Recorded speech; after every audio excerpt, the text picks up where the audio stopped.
ఆనాడు కేసీఆర్ హయాంలో గురుకుల విద్యార్థుల విమానాలు ఎక్కారు. కానీ ఈనాడు రేవంత్ రెడ్డి ఒక్కడే 28 సార్లు ఢిల్లీకి విమానంలో చక్కర్లు కొట్టాడు. బీఆర్ఎస్ నేత ఆర్ఎస్ ప్రవీణ్ కుమార్ నిన్న మరి కోమటిరెడ్డి వెంకటరెడ్డి గారు అదేవిధంగా మరి మల్లుపట్టి విక్రమార్క గారు మళ్ళీ ప్రజలను తప్పుదోవ పట్టించే ప్రయత్నం చేసిండ్రు. మీరేమన్నారు?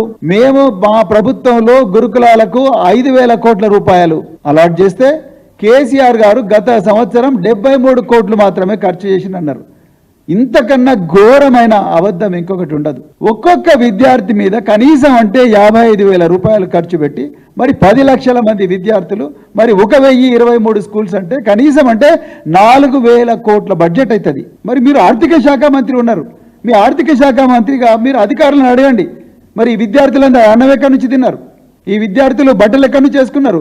ఈ విద్యార్థులకు యూనిఫామ్ ఈ టెక్స్ట్ బుక్స్ ఎక్కడి నుంచి వచ్చినాయి?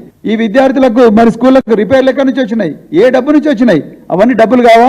సో ఇంత ఘోరమైన అబద్ధం. దాదాపుగా 4,000 కోట్ల రూపాయలు గురుకులాల మీదనే ఖర్చు పెడితే ఒక సంవత్సరంలో మీరు కేవలం 73 కోట్లు ఖర్చు పెట్టినని చెప్తారా? ఎట్లా తెలంగాణ ప్రజలకు ఎన్ని అబద్ధాలు చెప్తారు? ఒక ముఖ్యమంత్రి అబద్ధం చెప్తున్నాడు, మీరు కూడా అబద్ధం చెప్తా ఉన్నారు. రోజు అంతే అబద్ధాల ప్రచారం ప్రజలను తప్పుదో పట్టించడమే మీరు పెట్టుకున్న మరి లక్ష్యంగా అని అనిపిస్తా ఉన్నది. కేసీఆర్ గారు ఆనాడు గురుకుల విద్యార్థుల్లో అత్యంత ప్రతిభావంతులైన విద్యార్థులందరినీ కూడా విమానాల్లో చిన్నతనంలోనే 13వ వయసులోనే వందలాది మంది విద్యార్థులు విమానాలు ఎక్కి విదేశాలకు పోతే ఇలా మీరు విద్యార్థులు పంపించడమేమో కానీ ముఖ్యమంత్రి గారు ఒక్కరే హైదరాబాద్ నుంచి ఢిల్లీకి 28 సార్లు చక్కర్లు కొట్టిండు. మేమేమో మా ప్రభుత్వంలో విద్యార్థులను విమానాలు ఎక్కిస్తే ఇలా విద్యార్థుల పుట్టగొట్టి ముఖ్యమంత్రి గారు మరి ఆయన్నే 28 సార్లు ఢిల్లీ ట్రిప్ వేసిండు విమానాలు. అంటే మీరు అర్థం చేసుకోండి. అది కాకుండా ఇక లండన్ థేమ్స్ నది పోయి వచ్చిండు, మరి దక్షిణ కొరియాలో హాన్ నది చూసొచ్చిండు. ఆ రివర్ ఫ్రంట్ చూసినప్పటి నుంచి ఈ హైదరాబాద్ ప్రజలకు